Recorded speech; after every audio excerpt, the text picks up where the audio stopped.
Halo teman-teman semua, kami dari kelompok 3 akan menjelaskan mengenai analisa laporan keuangan pada PT Gudang Garam di tahun 2018, 2019, dan 2020. Kita masuk pada analisa yang pertama, yaitu analisa rasio keuangan. Analisa rasio keuangan merupakan alat analisis keuangan untuk menilai kinerja suatu perusahaan berdasarkan perbandingan data keuangan yang terdapat pada pos laporan keuangan. Analisis ini juga dapat digunakan untuk membuat keputusan, pertimbangan, dan prediksi berdasarkan tren tentang pencapaian perusahaan dan prospek pada masa akan datang. Perhitungan analisa rasio tahun 2018 pada ROE adalah laba bersih setelah pajak dibagi ekuitas, di mana Rp7.993.068 dibagi Rp45.133.285 mendapat hasil sebesar 0,17%. Analisa yang kedua adalah ROA, laba bersih sebelum pajak dibagi total aktiva, yaitu Rp10.479.242 dibagi Rp69.097.219 mendapatkan hasil sebesar 0,15%.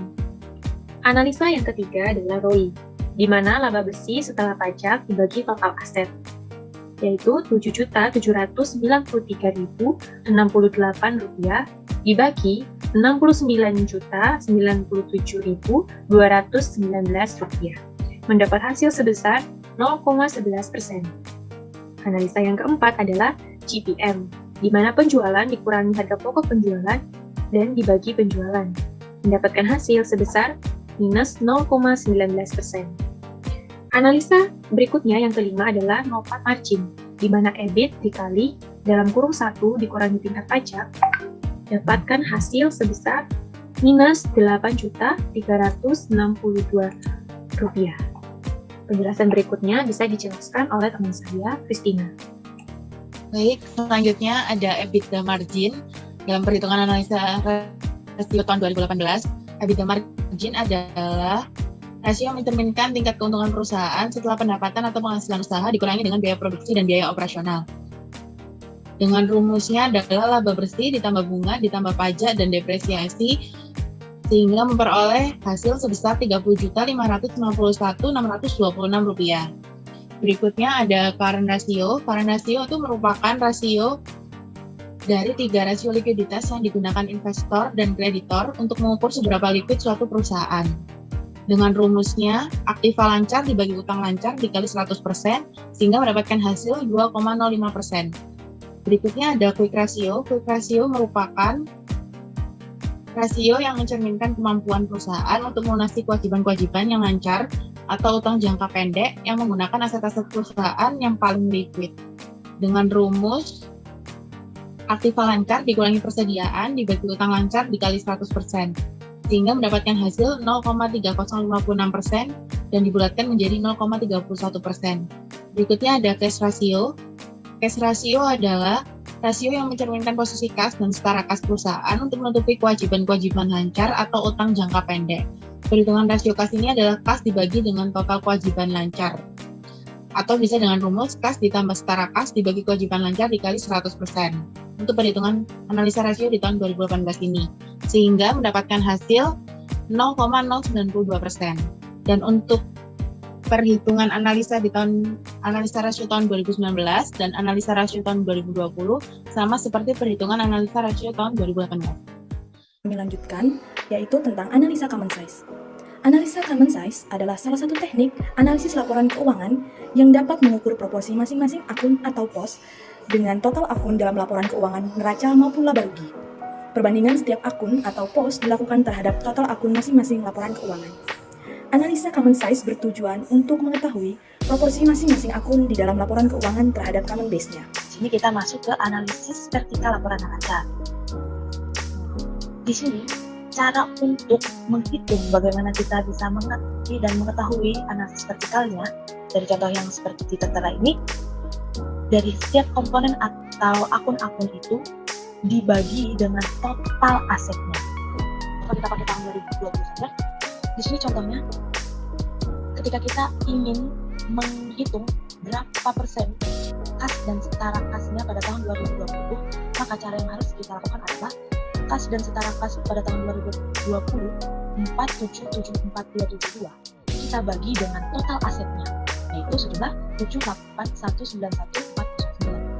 Hingga setelah itu kita kalikan dengan 100, maka akan mendapat hasil 6,1%.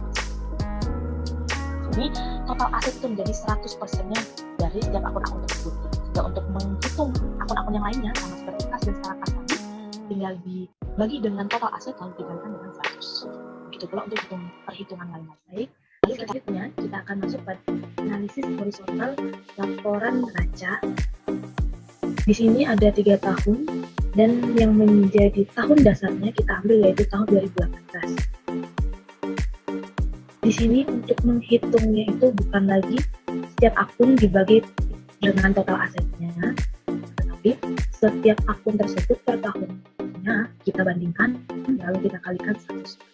Jadi contohnya untuk menghitung tahun 2019, maka caranya adalah kas dan setara kas 2019 dengan nominal 3571886 kita bagi dengan tahun dasarnya 2034169 lalu kita kalikan 100, maka hasilnya akan ketemu 175,6%. Lalu untuk di tahun 2020 caranya juga sama, kas dan setara kas pada tahun 2020 sejumlah 4774272 kita bagi dengan tahun 2018 2034169 lalu kita kalikan 100, maka akan ketemu angka 234,7%. Begitu seterusnya untuk menghitung setiap akun dengan patokan pada tahun dasar yaitu tahun 2018. Saya lanjutkan untuk analisis vertikal laporan laba rugi. Di sini cara penghitungannya yaitu setiap akun dibagi dengan pendapatan. Jadi di tahun 2018 itu akan dibagikan dengan pendapatan dengan persentase 95.007.663 dan di tahun 2019 dibagi dengan pendapatan 110.523.819 rupiah dan di tahun 2020 pendapatan dibagi presentasinya dengan jumlah 114.477.311. Nah, ini untuk menghitung biaya pokok penjualan berapa persen yang kita dapatkan, yaitu dengan cara di tahun 2018 di situ tertulis minus 77.063.336 dibagi dengan pendapatan dari tahun 2018 95.707.663 dikalikan 100%. Jadi mendapatkan hasil minus 80,5%.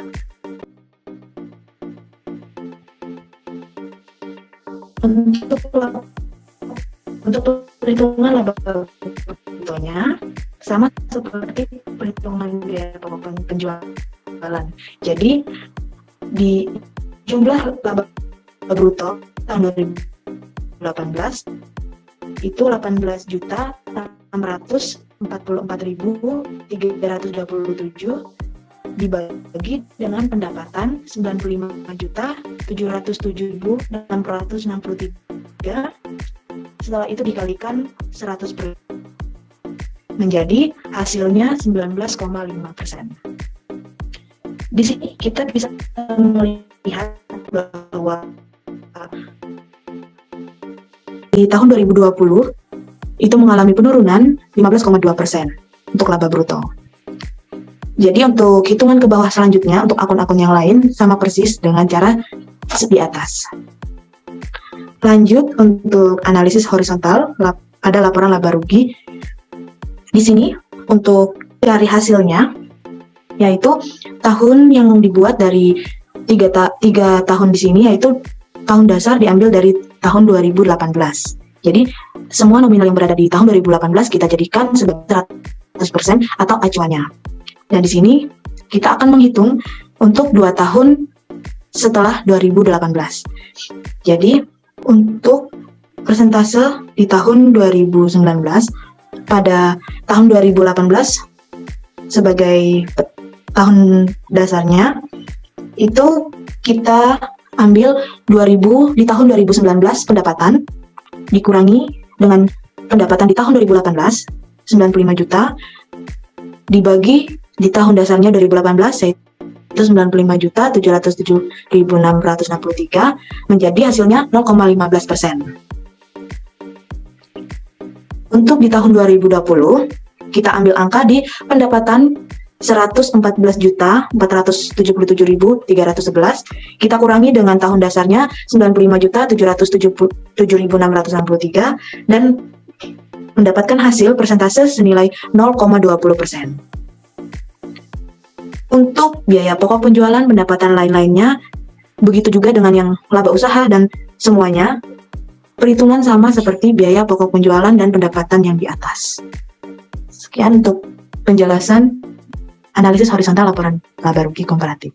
Selanjutnya, analisis tren di mana merupakan suatu metode analisis statistika yang ditunjukkan untuk melakukan suatu estimasi atau peramalan pada masa yang akan datang. Tujuan dari analisis ini untuk mengetahui tendensi atau kecenderungan keadaan keuangan suatu perusahaan di masa yang akan datang, baik kecenderungan akan naik, turun, maupun tetap. Berikut rumus perhitungan analisa tren di mana angka indeks sama dengan tahun pembanding dibagi tahun dasar dikali 100%. Berikut kita bisa lihat di laporan posisi keuangan konsolidasian pada PT Gudang Garam, Tbk, dan identitas anak. Untuk menilai tren atau kecenderungan kita bisa lihat di laporan posisi keuangan di mana kita menggunakan tiga tahun periode di tahun 2018 sebagai tahun dasar. Mengingat kembali untuk menghitung angka indeks dari analisis tren ini, yakni tahun pembanding dibagi tahun dasar lalu dikali 100%.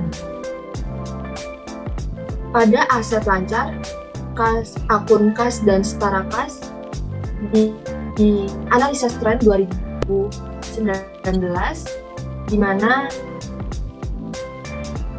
tahun 2019 dikurangi dengan tahun 2018 dibagi tahun 2018 lalu dikali 100%. Sedangkan di tahun 2020 juga sama, periode tahun 2020 dikurangi tahun periode 2018 dibagi tahun 2018 lalu dikalikan dengan 100%. Dari analisis tren ini, dari tahun 2019 ke 2020 mengalami kenaikan pada kas laporan posisi keuangan. Lalu selanjutnya kita bisa lihat di laporan laba rugi, di mana laporan laba rugi ada pendapatan di analisis tren 2019 ini 2019 dikurangi dengan 2018 lalu dibagi dengan tahun 2018 lalu dikalikan 100%. Begitu juga 2020 periode tahun 2020 dikurangi dengan periode tahun 2018 lalu dibagi dengan tahun 2018 dikalikan dengan 100% menjadi hasilnya 19,61% dan di tahun 2019 15,48%. Lalu kita bisa lihat grafiknya.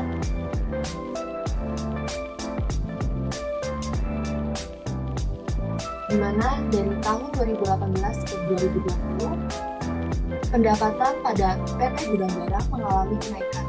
Di mana di tahun 2019 15,48% dan mengalami kenaikan di tahun 2020 sebesar 19,61%. Berikut juga sama dengan akun-akun lainnya menggunakan rumus yang sama dengan akun pendapatan. Terima kasih.